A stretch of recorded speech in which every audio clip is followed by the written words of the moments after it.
তোমার আব্বা আম্মা নাই? বাপে ভালো হয়ে গেছে, মায়ে মারা গেছে তো সাপে কামড়ে চললি। বাবা ভালাই হয়ে গেছে গা?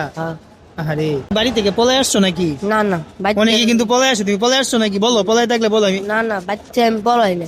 পলাই আসো নাই? তুমি এই সকাল থেকে নাস্তা খাইছো কিছু? খাই নাই। মানে যদি বুঝা টানতে পারো তাহলে মানে খাবারের ব্যবস্থা হয় নাকি? এখন তো প্রায় 11টা বাজে গেছে, এখনো নাস্তা খাও নাই?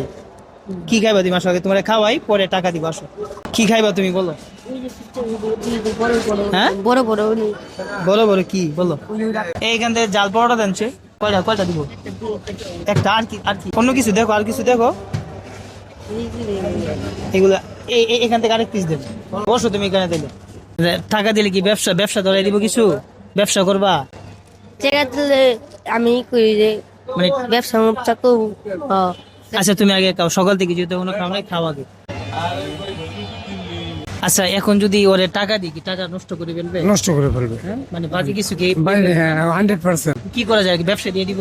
ব্যবসা দিলে ও টিকবে কিনা এটা ওর নিজের মন মানসিকতার উপরে ডিপেন্ড করবে, যে ব্যবসাটা ও নিজে গুছায় নেক। ওই ইচ্ছা শক্তির চেয়ে বড় আর কিছু নাই। ওরই রাইট।